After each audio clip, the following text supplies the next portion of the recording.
Dan di dalam video berikut ini saya akan membahas mengenai sistem reproduksi wanita. Berdasarkan letak organnya, reproduksi wanita dibagi menjadi dua, yaitu organ luar atau eksternal dan organ reproduksi bagian dalam atau internal. Organ-organ reproduksi wanita bagian luar dikelompokkan menjadi satu dalam area yang disebut dengan vulva.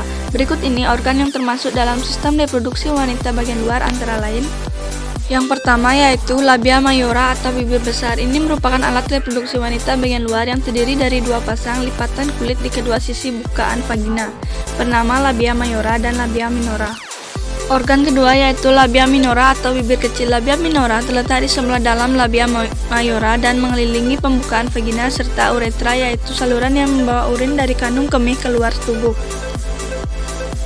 Organ ketiga yaitu klitoris. Klitoris merupakan tonjolan kecil di bagian atas labia minora dan merupakan bagian erektil sama seperti penis pada pria, karena klitoris mengandung banyak pembuluh darah dan serat saraf.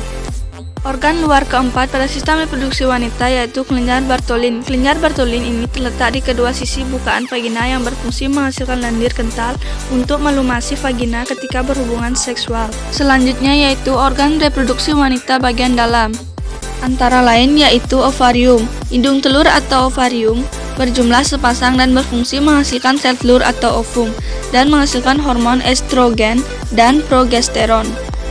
Organ selanjutnya yaitu oviduk.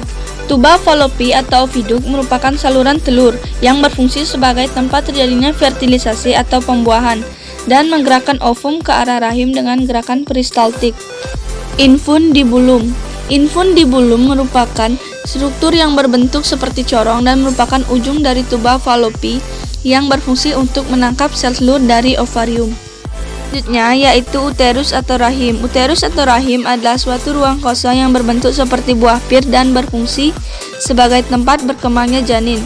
Rahim atau uterus terletak di antara kandung kemih dan rektum. Selain itu, rahim juga berperan dalam terjadinya menstruasi pada wanita. Berikutnya yaitu serviks atau leher rahim. Serviks merupakan pintu masuk antara vagina dan rahim yang berupa lorong sempit. Dinding serviks bersifat fleksibel sehingga dapat merenggang dan membuka jalan lahir saat persalinan. Selain itu, serviks juga berfungsi untuk melindungi rahim dari infeksi. Organ dalam berikutnya yaitu endometrium. Endometrium yaitu lapisan yang membatasi rongga rahim dan meluruh saat menstruasi. Dan organ yang terakhir yaitu fimbria. Fimbria merupakan struktur berjumbai seperti jari jemari yang berfungsi menangkap sel telur. Baiklah, sekianlah penjelasan dari saya mengenai sistem reproduksi wanita.